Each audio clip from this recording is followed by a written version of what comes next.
Thank you for listening to the Dog Trainers Podcast, a podcast created by dog trainers for dog trainers, or anyone who's ever fallen in love with man's best friend. Right. The way that you explain these things, and I've been kind of taking track of, like, since we first started talking about it, to how you were talking with your husband to this right now. Tell me if we're the same in this sense. Mm-hmm.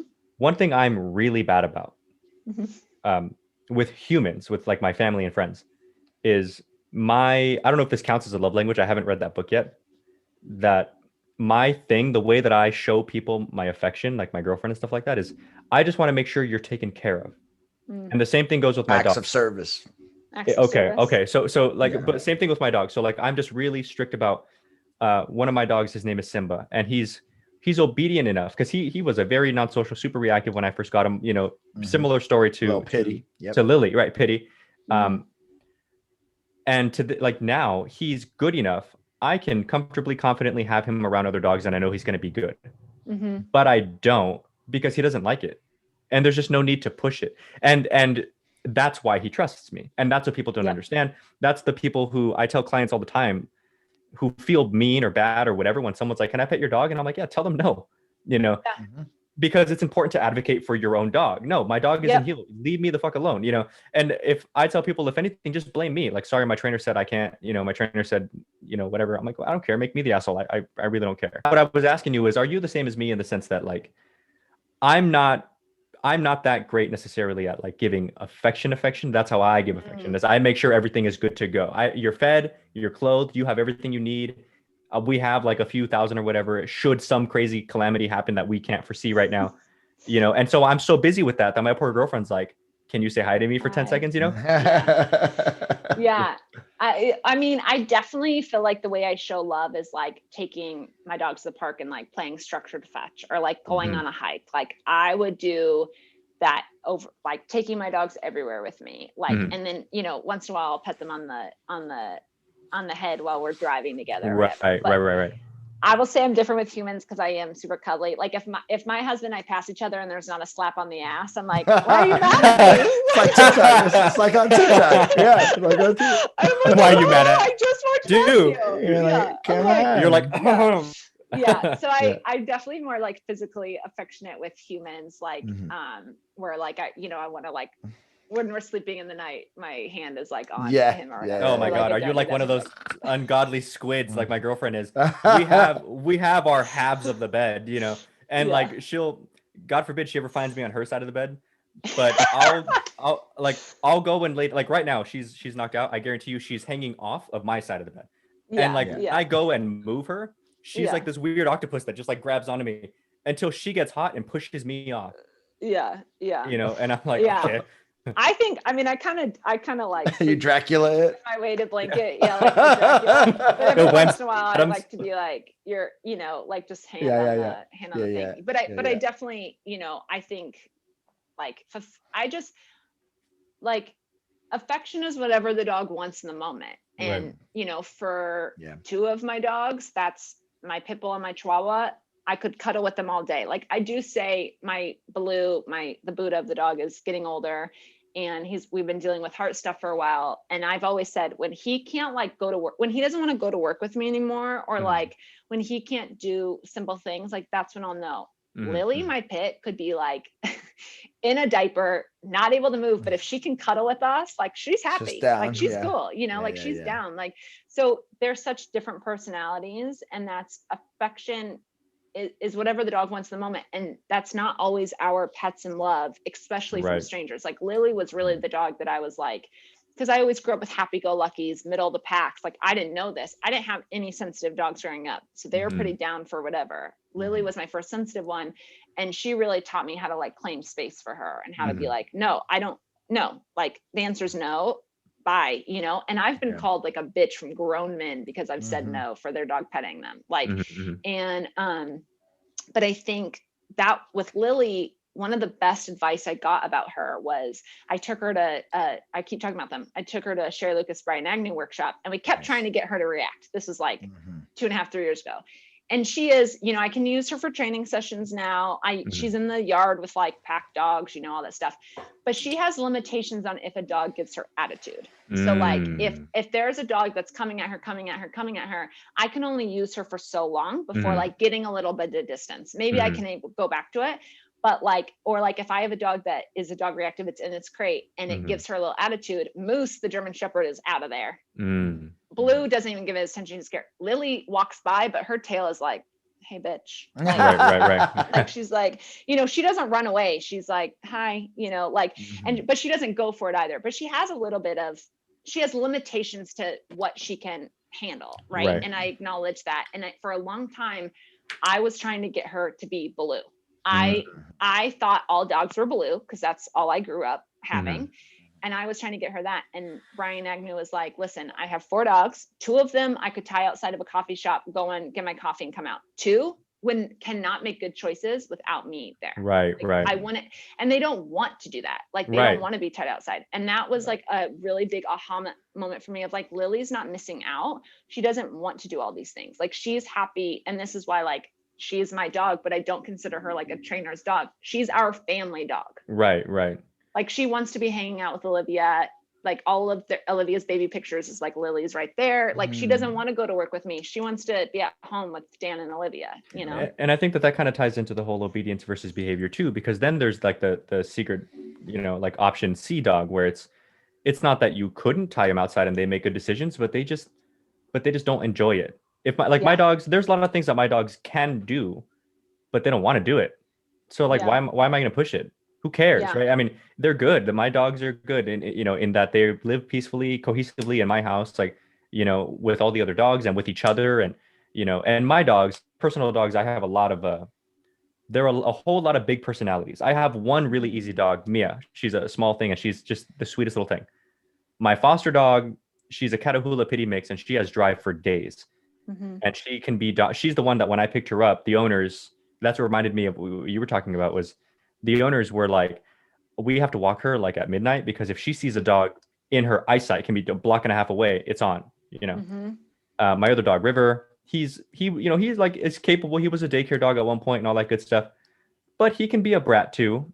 And then my other dog, Simba, he's good enough, like he's obedient enough. He won't, I trust him like to not mess with otherwise I wouldn't have him around clients' dogs, but he doesn't like it.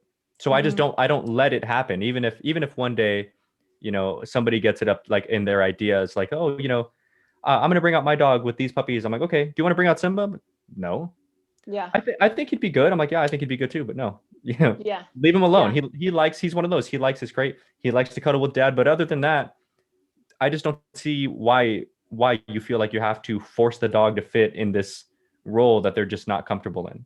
Yeah. I think that's the same with kids, right? Like I was talking about my niece. She's so easy to go to the store. She's always right there. That girl could do errands with you all day and enjoy it. Like she's only 6, but have big conversations with you, talk to you. Like, you know, there was a kid that was giving my 8-year-old nephew a hard time. And this is the advice she gave. I was FaceTiming my sister and she's like, can you just tell that kid that like, he's here and he needs to come here because it's a lot for you to handle. And like, just the way she was saying it, I was like, girl, you are hilarious. But like I would never ask her to go rock climbing because she would be crying and terrified the whole time. I would take her to go get her nails done. Not that like to say that you know, no, I hear you. Like put a girly thing on her, but she likes that. It's time together. And she likes to sit and be calm and like, you know, and she loves to be pampered. Olivia would fucking hate that day. Like she's a year younger, also a girl. Like I'm taking her rock climbing because asking her to sit still is really hard, but she can climb for days. She can be moving all day long. So she's not afraid of anything. We're trying to find something she's afraid of. She's not. So like how I would fulfill them or do with them for a day of like their affection would be so different. But also if then Ryan Marie climbed a quarter of a wall, I would praise the shit out of her. Where if Olivia sat still for an hour, I would praise the shit out of her. You know, yeah. That's because their thresholds are different. Their strengths and qualities are just completely different. Yeah. And we're also talking a little bit about like drive, right? Like the things that interest us and the things that we seek, right? Do we seek accomplishment? Do we seek adventure? Do we seek acceptance? Do we seek affection? Do we seek things? Do we seek connection? You know what I mean? And so this is actually a question that I wanted to ask you two. I actually want to ask you too, Mariano, because I don't know if I've ever asked you this question. And maybe I have asked you, Mariano, because we know each other for a long time, but I definitely want to get an answer from you.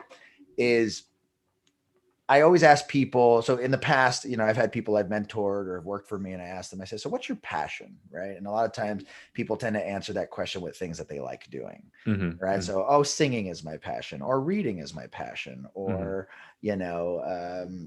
whatever it is my passion, right? And I always tell them, I said, no, that's something that you do. What is your passion, right? And so what I've learned about myself was, and this was prompted by the fact how you go from pre-med to dog training, right? I went from film, television, and acting to dog training, right? He went from military to dog training, right? Yeah. So there is these core passions or drives that even we have as people that I just want to kind of get to know. So so to me, my definition of a passion, it's usually something more general. So for example, I like to help people, animals, doesn't matter. I really like helping and contributing. I also like to learn. I love learning. I love breaking things down. It just makes me feel good. I also like to compete. I love competing. Yeah. And I also love interacting and meeting people, right? Like these are more general concepts of things that I like to do. But what I realized was, like, growing up as a younger trainer, why did I stick with dog training? Is because for some reason, dog training gave me this platform that allowed me to do everything I liked doing all at the same time, right? And probably the same stuff that maybe there was some of it in acting, there was some of it in film and television and production, there was some of it in, my restaurant jobs, there was some of it, but dog training was the only job that allowed me to do all of it at the same time. So I guess for you, Samantha, what are your passions? I guess if we're going off of this definition, if you're going to be general about it. Can I steal your answer?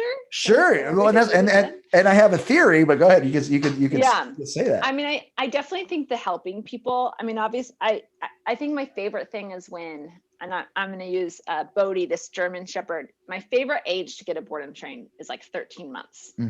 That's my favorite age. I don't really like puppy. If people call me with a little puppy, I'm like, call me later. In like 3 months. You can potty train it yourself. Why did you get a dog if you don't potty train your dog? I don't do that. Like, so that sounded bitchy, but like you should I got better, more effective ways I could train your dog. I have sleeping to do at 2 a.m. instead of cleaning up. Like, why did you get a puppy if you aren't up for that bonding time? Like, but anyways, Bodhi, German Shepherd, love a Shepherd, 13 months old, and was getting really, really, really reactive. Like skateboards, people, kids was intense, which I have a cool story about Olivia with this dog. Kids, dogs, skateboards, and then he started redirecting on owners. So I took him in, I had him for 3 weeks, and the coolest thing is, like, when a dog is so, like with Olivia, I normally do not bring in true human reactivity into my house because I have a child.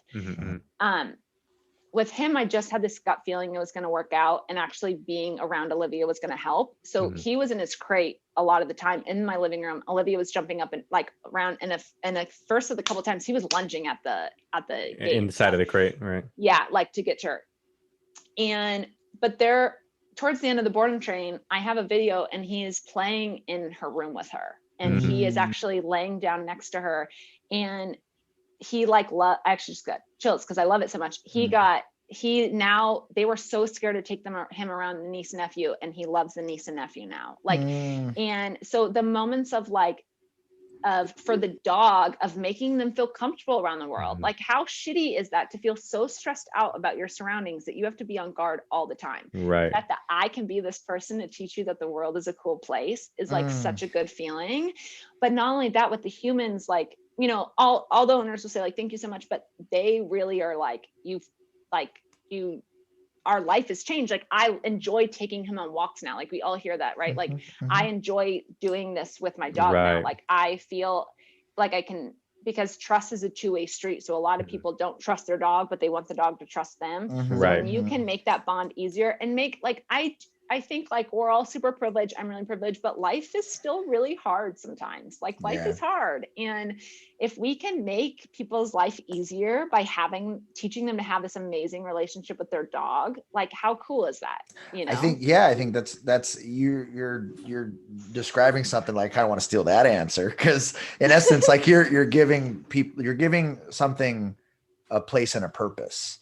Right. And like something that couldn't speak or something that couldn't advocate. And now you're like, now this dog has a place in the family and it can actually be enjoyed. And you know, it's so funny because I realized, like, why do I like teaching so much? Like, why do I like mentoring? And like, why do I like helping, you know, younger kids, teaching them the art of dog training? Because it helped me, you know, like, I'm the youngest of 4 siblings, where they're all 2 years apart and I'm 5 years younger than the last sibling. Oh, wow. So I'm huge. And so I was kind of like, I probably, if we really went into the psychology of it, like, maybe because I didn't feel like I had a purpose or a place when I was younger. And so now dog training has given me this ability, maybe the things that I was seeking in some of the other stuff, for the human connections. Like, it's so interesting how I'm able to, through dogs, help this animal who doesn't have a voice feel the things that, you know, maybe I wanted to feel, right? And so that's so beautiful. So I'm stealing that answer too. That's part of what I'm both. saying. Both our answers are.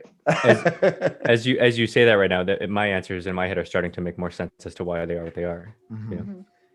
But yeah, I mean, no, answers.